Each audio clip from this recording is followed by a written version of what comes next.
नमस्कार, स्वराज एक्सप्रेस के खास प्रोग्राम जनता मांगे जवाब में आपका स्वागत है। आपके साथ मैं हूं स्मित पाठी। मध्य प्रदेश कांग्रेस समय समय पर होने वाले विरोध प्रदर्शनों के लिए प्रदेश में अपनी मौजूदगी दर्ज कराती रहती है। संवैधानिक व्यवस्था में खुद को जिंदा रखने के लिए किसी भी विपक्ष को आंदोलन की राह चुनना ही पड़ती। सड़कों में उतरकर, नारे लगाकर, झंडे लहराकर, डंडे खाकर, पानी की बौछारों के बीच अपना नारा बुलंद करना जरूरी होता है। ऐसा करके विपक्ष न सत्ता को अपनी ताकत का एहसास कराता है, बल्कि अपने कार्यकर्ताओं के भीतर आत्मविश्वास भी पैदा करता है। एक मजबूत सत्ता पक्ष के सामने विपक्ष आखिर कर भी क्या सकता है? फिर भी किसी भी विधानसभा सत्र की शुरुआत होने से पहले विपक्ष यानी कांग्रेस विधानसभा का घेराव करने के नाम पर एक मजबूत विपक्ष होने का आभास कराती रहती है। भोपाल में आज कुछ ऐसा ही देखने को मिला। इस बार कांग्रेस का प्रदर्शन किसानों को लेकर था। विपक्ष का कहना है कि विधानसभा चुनाव से पहले भाजपा ने किसानों को समर्थन मूल्य देने का जो वादा किया था उसे पूरा करे। इस पर चर्चा करेंगे, लेकिन उससे पहले बात कर लेते हैं छत्तीसगढ़ की, जहां ईडी ने अपनी जांच का दायरा बढ़ा दिया है, जिसकी आंच में अब प्रदेश कांग्रेस के बड़े नेता भी खुद को बचा नहीं पा रहे हैं। जी हाँ, पूर्व मुख्यमंत्री भूपेश बघेल खुद जांच का शिकार हो गए हैं। आज सुबह उनके ठिकानों पर ईडी ने रेड डाली तो छत्तीसगढ़ की सियासत गर्मा गई। भूपेश बघेल के समर्थक बड़ी संख्या में उनके घर के बाहर जमा हो गए। ईडी के खिलाफ नारेबाजी देखने को मिली। बड़ी तादाद में कांग्रेस नेताओं ने कार्रवाई का विरोध जताया तो सत्ता की ओर से मुख्यमंत्री तक के बयान देखने और सुनने को मिले। सवाल यह है कि क्या ये मामला सच है में सियासी है या फिर कांग्रेस वाकई कानून के शिकंजे में फंस नजर आ रही है। आज हम इसी पर चर्चा करेंगे अपने खास पैनल के साथ। आज के मुद्दे ईडी की कार्रवाई, सियासत गरमाई।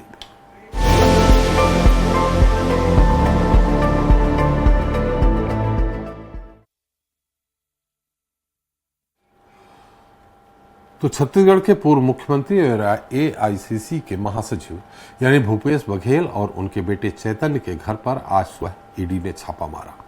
भिलाई में उनके निवास में भारी तादाद में नोट मिलने की खबर भी मिली। ईडी ने जांच के दौरान नोट गिनने और सोना जांचने की मशीन भी मौके पर मंगवाई। मामला 2100 करोड़ रुपए के शराब घोटाले का है।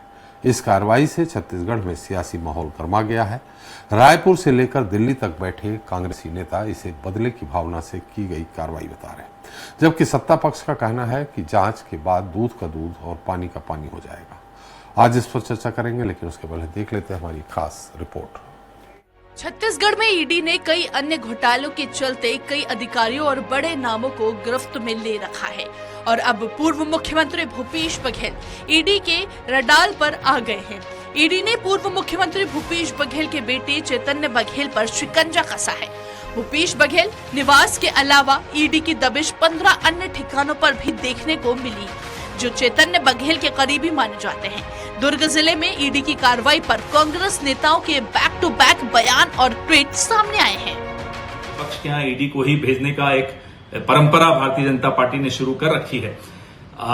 यह रेड किस केस में है किसी को नहीं मालूम, क्यों हो रही है नहीं मालूम। कि उनके मुख्यमंत्री कार्यकाल में अनेक बड़े बड़े घोटाले हुए हैं जिनकी जांच चल रही है, चाहे वो शराब घोटाले का मामला हो, कोयला घोटाले का मामला हो, महादेव वेटिंग का मामला हो, डीएमएफ घोटाले का मामला हो। ऐसे बड़े बड़े घोटाले के दौरान वो राज्य के मुख्यमंत्री रहे हैं। ईडी की दबिश की सूचना पर प्रदेश भर के कई क्षेत्रों से कांग्रेस कार्यकर्ताओं का जन सैलाब उमड़ा। सभी ने मिलकर पूर्व मुख्यमंत्री भूपेश बघेल के निवास के बाहर प्रदर्शन किया। वहीं विधानसभा में आज दिन भर कार्रवाई का विपक्ष ने बहिष्कार किया और प्रश्नकाल को बाधित कर प्रदर्शन करते रहे। पक्ष में कोई सरकार बनाने का माहौल बन सकता है। ये कार्रवाई आज क्यों? कौन सी ऐसी जानकारी ईडी को कल रात को मिली कि आज उनको कार्रवाई करनी पड़ी? ये सारी बातें तो महीनों से जानकारी है। इस पर मुख्यमंत्री विष्णुदेव साय ने पलटवार करते हुए कहा कि कांग्रेस की 5 साल की सरकार में तरह तरह के घोटाले हुए, जिसकी जांच केंद्रीय एजेंसी कर रही है। ईडी से हमारा कोई लेना देना नहीं है। तरह तरह के स्कैम हुए, घोटाले हुए और उसकी जांच सेंट्रल एजेंसियां कर रही हैं। उसी निमित्त ईडी की जांच हो रही है और इसमें प्रदेश का कोई दखल नहीं है। प्रदेश का जिस तरह से आरोप की दुर्भावनाओं से हो रहा है, ये सेंट्रल एजेंसी जांच कर रही है। कार्रवाई तो उस पर होगी जिन्होंने घोटालों को अंजाम दिया है और पूरा देश जानता है कि पिछले 5 सालों में किस तरह से माफिया राज चलाकर बड़े बड़े घोटालों को कांग्रेस के नेताओं ने अंजाम दिया और आज उन्हीं पर कार्रवाई हो रही है जिन्होंने घोटाले किए। शराब घोटाले मामले में ईडी की कार्रवाई तेज होती जा रही है। पूर्व आबकारी मंत्री कवासी लखमा की गिरफ्तारी के बाद ईडी की कार्रवाई पूर्व मुख्यमंत्री भूपेश बघेल और उनके बेटे चैतन्य बघेल तक पहुंच गई है। अब देखना होगा कि शराब घोटाले मामले में ईडी की कार्रवाई कहां जाकर रुकती है। Bureau report, Swaraj express. इस पर ज्यादा चर्चा के लिए मौजूद हैं सुनील चौधरी जी हैं, बीजेपी प्रवक्ता हैं, अजय गंगवानी जी हैं, कांग्रेस प्रवक्ता हैं, बाबूलाल शर्मा जी हैं, वरिष्ठ पत्रकार, और भूपेन्द्र सुल्लेरी जी राजनीतिक विश्लेषक हमारे साथ हैं। आप सभी का हमारे इस खास कार्यक्रम में बहुत बहुत स्वागत है। बड़ा छोटा सा पहले सवाल है और छोटा सा उत्तर जानना चाहेंगे। शर्मा जी, जो भी कार्रवाई इसके समय पे और तिथि पे भी सवाल उठाए जा रहे हैं जब विधानसभा चल रही। भूपेश जी ने कहा है कि भाई उनके पास जो मिला है 33 लाख मिले हैं, उन्होंने कहा मैं इसका जवाब देने को तैयार हूं, सोना चांदी बोले कुछ नहीं लेगा। मेन बात ये कही है उन्होंने कि अभिषेक सिंह पूर्व सांसद रमन सिंह के बेटे की एक फाइल थी जिसको वो ले गए। ये क्या इशारा करता है? जो खूब लगातार जो है लगाते रहे हैं वकील रमन सिंह के बेटे के ऊपर जी, उस बात को पुख्ता करने के लिए जो है ये बयान आया है। मैं जहां तक समझता हूँ कि हमारे पास ऐसी फाइल थी जिसको लेने के लिए ईडी ने छापा मारा, ये डायवर्शन और जो है ईडी बगैर किसी गूढ़ सूचना के, बगैर कोई जानकारी के नहीं जाती है, ऐसा माना जाता है। और यहाँ भी जो गई है 33 लाख रुपए जो है बहुत बड़ी रकम नहीं है जी। और 33 लाख रुपए के लिए हिसाब देने की बात कही गई है। हिसाब अगर वो देते हैं तो ईडी को उस बात को मानना पड़ेगा। अगर अथेंटिक जानकारी मिल जाती है तो उसको मानना पड़ेगा। और ऐसी स्थिति में निश्चित रूप से जो है अगर कुछ नहीं मिला या कुछ भी नहीं बड़ी बात हुई तो कल विधानसभा में फिर से हंगामा होने की उम्मीद बन गई है। और जिस तरीके का जो कार्रवाई वाले मसले हैं, ये पूरे देश में एक चर्चा चल पड़ी है कि ईडी जो है वो सिर्फ कांग्रेसी नेताओं के ऊपर ही हाथ डाल रही है और भारतीय जनता पार्टी नेताओं के बारे में उसके विचार बिल्कुल शुद्ध है। ये प्रकार के आरोप जो है कांग्रेस असल लग रहे हैं, उसमें कुछ हल्की फुल्की सच्चाई भी दिखती है। क्योंकि एक झारखंड में किसी अविनाश के ऊपर में छापा पड़ा था जो बीजेपी का कार्यकर्ता नेता था, उसके अलावा कोई ऐसी बात सुनने में आई नहीं। दूसरी बात जो है कांग्रेस बार बार कह रही है, उसको प्रतिष्ठा देती है कि जो व्यक्ति हमारे यहाँ रहता है उसके ऊपर आरोप लगाती है भारतीय जनता पार्टी के भ्रष्टाचारी है, इसके पास में भ्रष्टाचार के पैसे हैं। और जब वो भाजपा में चला जाता है तो वो भ्रष्टाचार से मुक्त हो जाता है, उसको धुलाई मशीन में धो दिया जाता है। तो ये सारी बातें जो है प्रतिष्ठा इस बात की बनी रहे, इसलिए जो है बार बार कांग्रेस यही बात कह रही है। और ईडी जो है, ईडी के बारे में माना यह जाता है कि अधिकार संपन्न एक एजेंसी है, जिसको बहुत अधिकार, असीमित अधिकार है, वो कहीं भी जा सकती है, कहीं भी छापा लगा सकती है। तो वो जब तक के अभी कल परसों में, मेरे ख्याल से कल तक जो है ईडी का बयान आएगा, हाँ मिला क्या नहीं मिला जब सामने आएगा तब जो है इस बात का खुलासा होगा कि ईडी ने बजट सत्र चालू रहते हुए पूर्व मुख्यमंत्री के घर पर दबिश क्यों दी, ये महत्वपूर्ण बात होगी। अगर बहुत बड़ी रकम नहीं मिलती है तो निश्चित रूप से ईडी की तरफ उंगली उठेगी कि ऐसा बजट सत्र दौर में कहीं भूपेश बघेल को जो आक्रामक है विधानसभा में, उनको रोकने का प्रयास तो नहीं है, ये भी आरोप लगेंगे और इस तरीके की जो है बातें सामने आएंगी। जी सुनील जी, जो बात आई है कि सिर्फ अपोजिशन पार्टी के नेता हैं, उन्हीं के यहाँ ईडी कार्रवाई कर रही, सीबीआई कर रही। भाजपा में पूरे देश में आप ही उदाहरण बताइए कौन कौन सी भाजपा के, ऐसा नहीं है कि भाजपा में भी इस तरह के नेता जो भ्रष्टाचारी नेता हैं वो नहीं होंगे, या पूरे देश में जिसने भाजपा का झंडा ले लिया वो पाक साफ हो गया।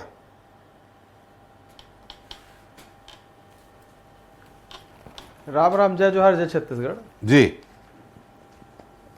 सबसे पहले तो आज जो महत्वपूर्ण विषय है त्रिपाठी जी की, माननीय पूर्व मुख्यमंत्री भूपेश बघेल जी, उनके यहाँ पर ईडी की रेड पड़ी है, ऐसा विषय चर्चा में है, उस पर जब आप बुलाए हैं। देखिए ये एक आईटी की रेड पड़ी थी सबसे पहले शुरुआत में अधिकारियों के घर में, और वहाँ उनके मोबाइल और सब डिजिटल सामग्री बरामद हुई थी। उसमें चैट वगैरह जो निकले थे उसमें बहुत सारे लोगों के नाम थे और उसमें जो है माननीय पूर्व मुख्यमंत्री जी के सुपुत्र का भी नाम उसमें था। और ये मसला जो है 2021 के आसपास से ये चल ही रहा है, ये कोई कार्यवाही आज नहीं हुई है ना, ये कोई कार्यवाही आज नहीं है, ये कार्यवाही लगातार चल रही है।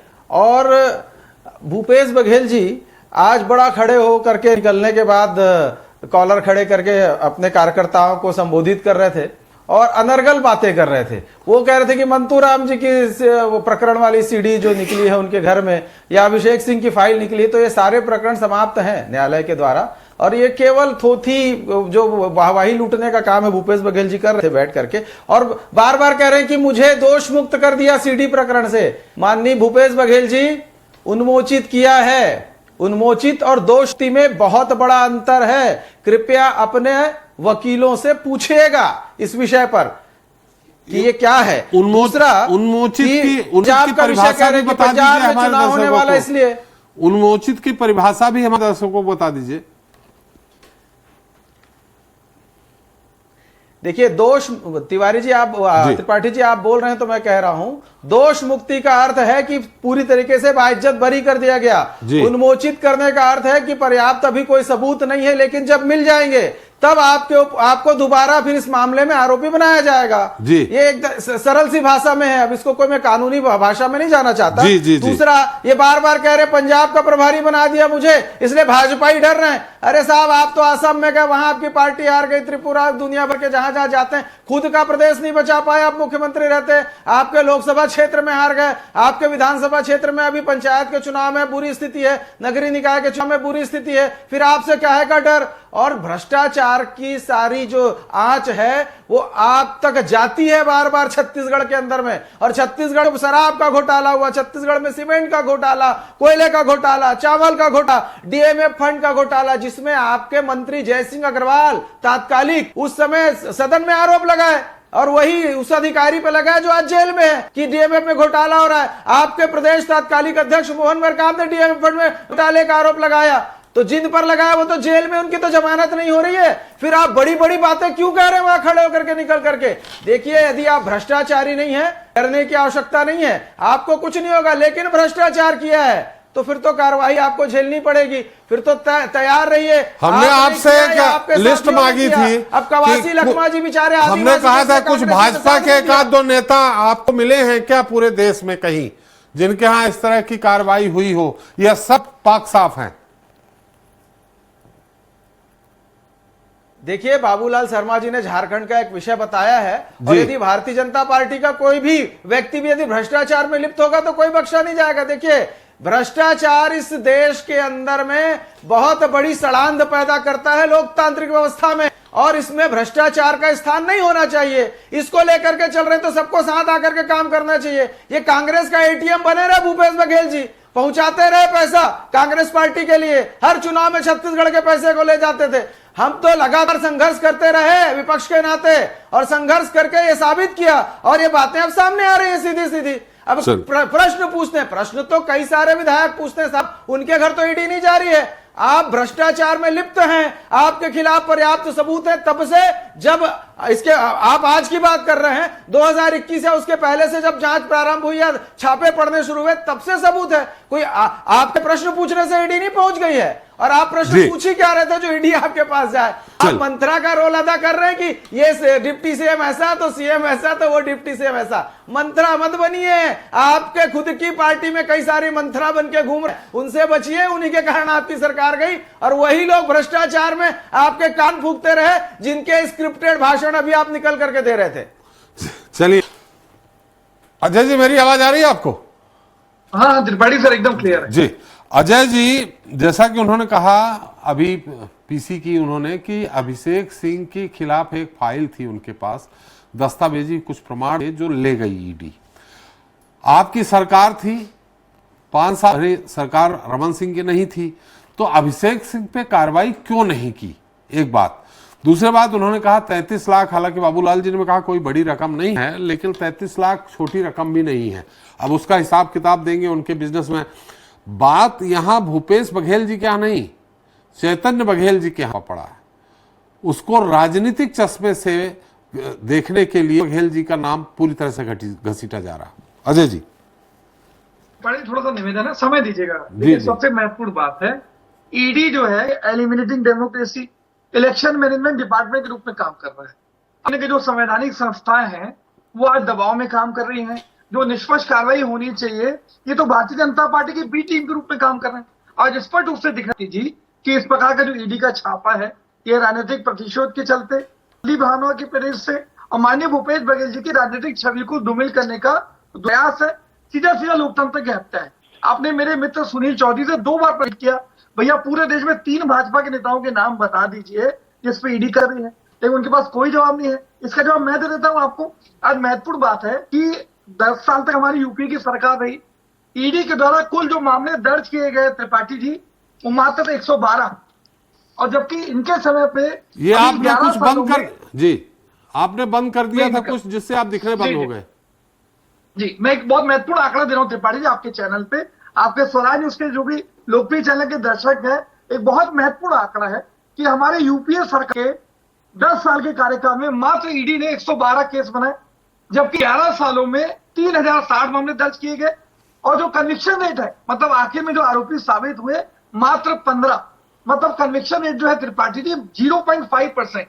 मतलब अगर 200 लोगों पे ईडी कार्रवाई करता है तो एक भी आरोपी साबित होता है, 199 लोग बेकसूर साबित होते हैं। दूसरा, इंडियन एक्सप्रेस का जो आर्टिकल आया और माननीय सुप्रीम कोर्ट ने जो निर्देश दिया, उसमें 95% मामले सिर्फ सब ईडी जो है सिर्फ विपक्ष के नेताओं पे दर्ज करता है। और दूसरी महत्वपूर्ण बात, आपने एक प्रश्न उठाया, क्या कोई भाजपा का नेता पाक साफ है? वो तो छोड़िए, आज अजीत पवार, प्रफुल्ल पटेल, एकनाथ शिंदे, नारायण राणे, मुकुल राय, हेमंत बिस्वा शर्मा, येदुरप्पा, ज्योतिरादित्य सिंधिया, पूरी लंबी लिस्ट है। ये सारे ऐसे नेता थे जिसके लिए माननीय मोदी जी लोकसभा चुनाव के समय कहते रहे ये भ्रष्टाचारी है। अजीत पवार जी ने कहा ये 70,000 करोड़ रुपए के घोटाला किए हैं, इनको जेल में डालेंगे। लेकिन वही अजीत पवार जब भारतीय जनता पार्टी में शामिल होता है, ईडी की कार्रवाई खत्म, सारे नाम हट जाते हैं, माननीय उप मुख्यमंत्री की शपथ ले लेते हैं। तो जो कमीशन खोरी भ्रष्टाचार करने वाले लोग हैं, इसको भारतीय जनता पार्टी की वॉशिंग पाउडर की मशीन ईडी के माध्यम से धो के पाक साफ कर देती है। आज प्रफुल्ल पटेल की संपत्ति ईडी द्वारा जब्त की गई।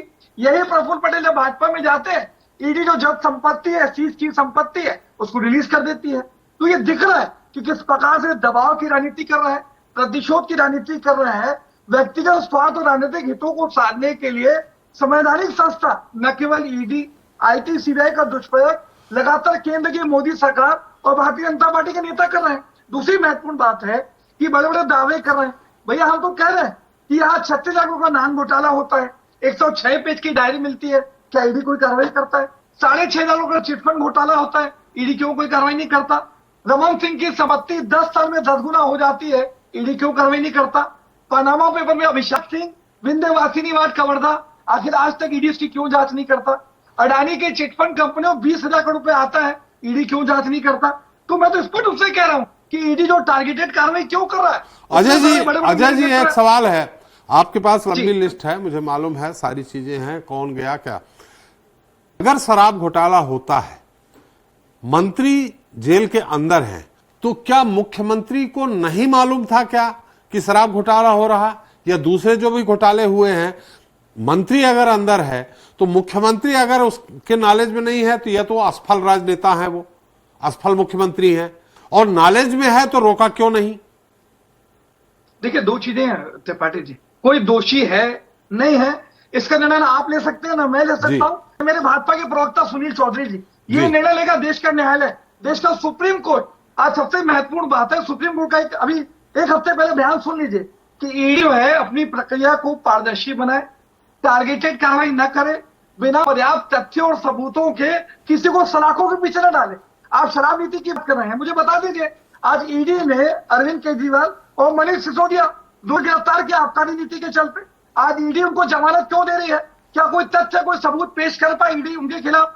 उन्होंने स्पष्ट रूप से अरविंद केजरीवाल की जमानत का जो उनका डिसीजन आया, पढ़िए सुप्रीम कोर्ट का त्रिपाठी जी स्पष्ट रूप से लिखते हैं कि अरविंद केजरीवाल के खिलाफ आपस में कोई ठोस तथ्य है, न कोई सबूत है। आप बिना तथ्य सबूत के लोकसभा चुनाव में राजनीतिक फायदे के लिए आप उसको सलाखों के पीछे धकेल के लगते हैं।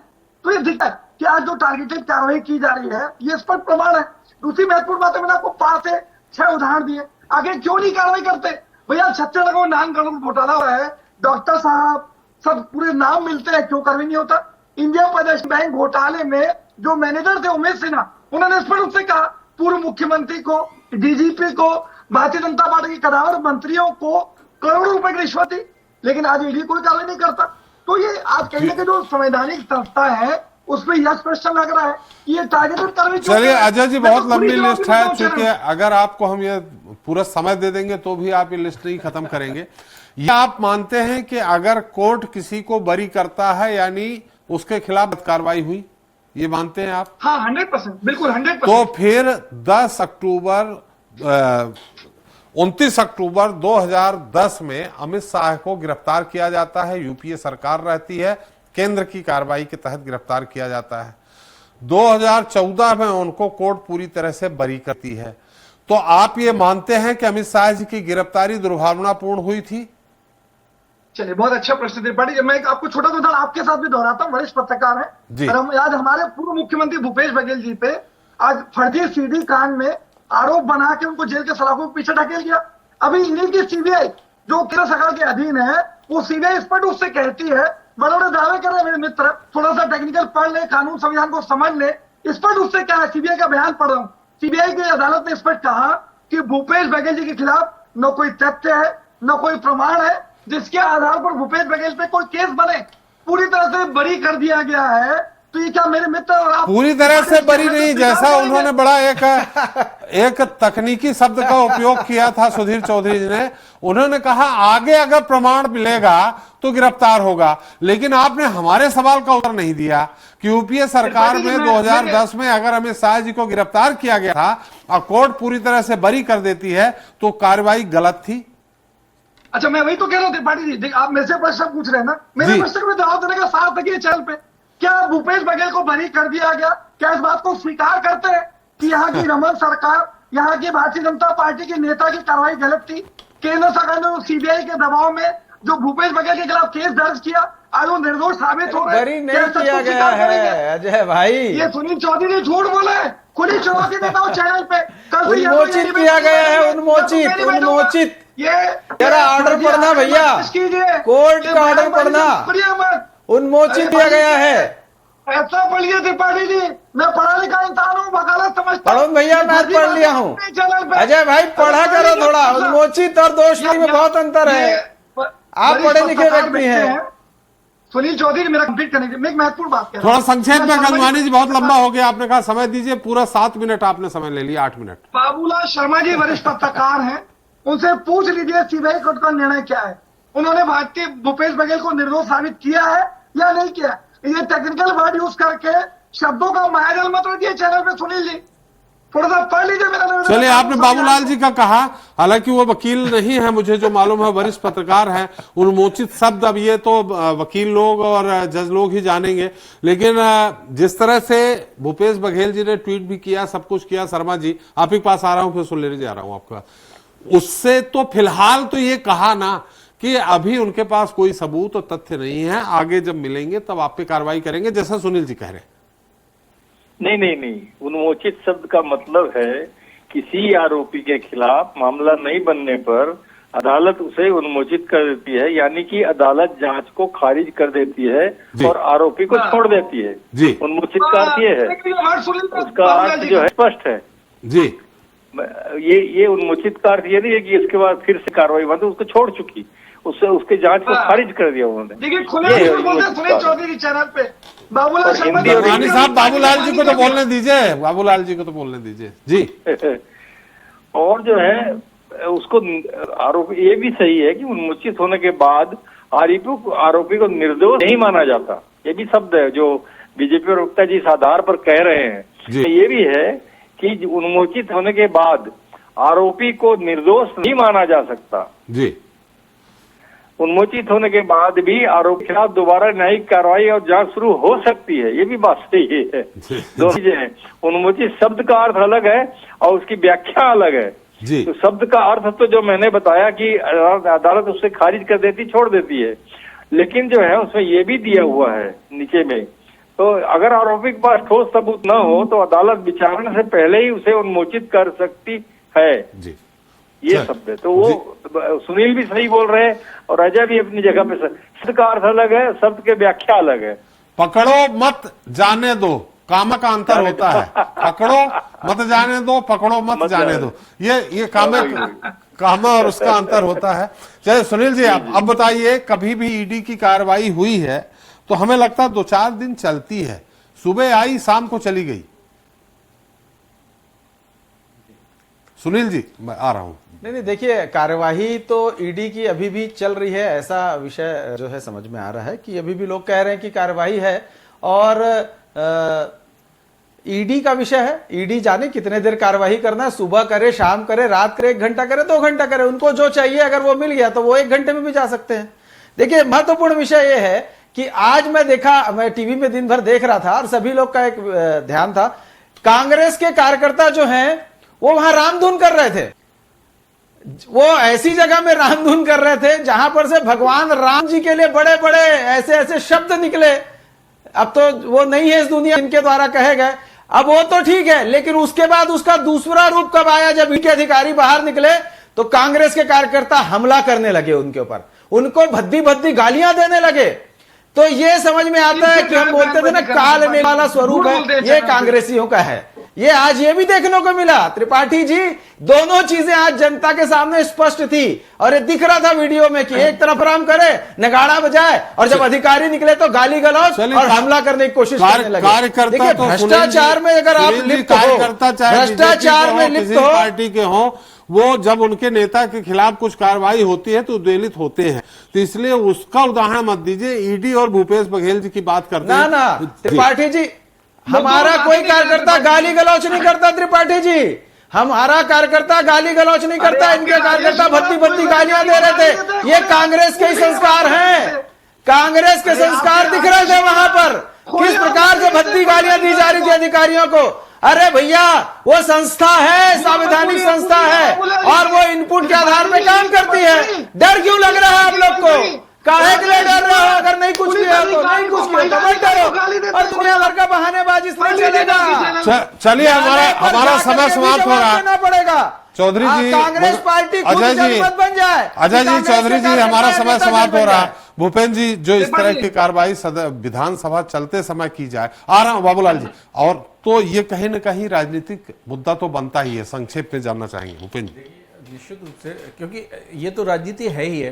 2014 से जो ईडी को जो मौजूद किया गया है और उसको ऐसे अधिकार दिए गए हैं जिसके कारण वो संस्था एक बहुत ताकतवर हो गई है और जिसके कारण उसका उपयोग निश्चित रूप से हमने पूर्व की भी जांचें देखी हैं जिनसे सत्ता परिवर्तन भी हुआ है, चाहे बोफोर्स से आप देख लें, उसके बाद 2G और इन सब योजनाओं, लेकिन बाद में कुछ निकलता नहीं है। लेकिन एक राजनीति की एक सत्ता परिवर्तन की एक बड़ी एक लहर बनती है और मतदाताओं का एक बड़ा विमर्श उनके पक्ष में जाता है। ये एक बड़ा कारण होता है। और इस समय तो विधानसभा चल रही है, तो निश्चित रूप से कल भी हंगामा होगा और लगातार हंगामा रहेगा, क्योंकि वो एक लीडिंग नेता हैं वहाँ पे छत्तीसगढ़ के भूपेश जी और वहाँ के मुख्यमंत्री रहे हैं, तो निश्चित रूप से इसका प्रभाव तो राजनीति का होगा। जनहित के मुद्दे दबते रहेंगे। जी, आप कुछ कहना चाह रहे थे, हमारा समय समाप्त हो गया है।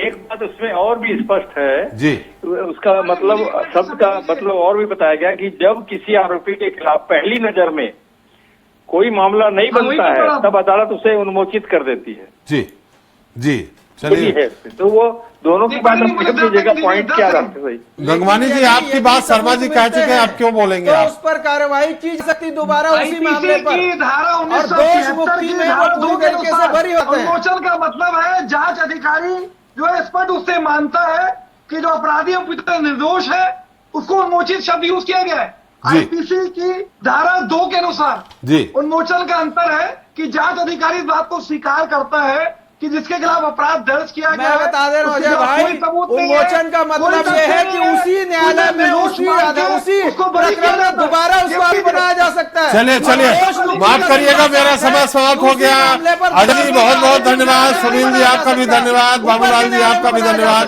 हमारे चर्चा में शरीक होने के लिए और अपना अमूल्य समय देने के लिए। तो हमने चर्चा की छत्तीसगढ़ की, जहां ईडी की जांच को लेकर सियासी पारा गर्म है। कांग्रेस के एक पूर्व मंत्री पहले से घोटाले के आरोप में जेल में है। अब आज पूर्व मुख्यमंत्री भूपेश बघेल के दामन तक पहुंच गई है। हालांकि जांच के बाद ये साफ हो जाएगा कि बघेल का दामन साफ है या फिर दागदार, लेकिन उससे पहले छत्तीसगढ़ में सत्ता और विपक्ष के बीच बयानों के तीखे प्रहार शुरू हो गए। कांग्रेस इसे कानून जांच से ज्यादा सत्ता के इशारे पर की गई कार्रवाई बता रही है, तो बीजेपी इस मामले में सीधे तौर पर अपराध और कानून का हवाला देकर अंजाम भुगतने की चेतावनी जारी कर चुकी है। देखना होगा कि आने वाले वक्त में भूपेश ईडी के सामने खुद को कैसे निर्दोष साबित करते हैं। ये तो रही बात छत्तीसगढ़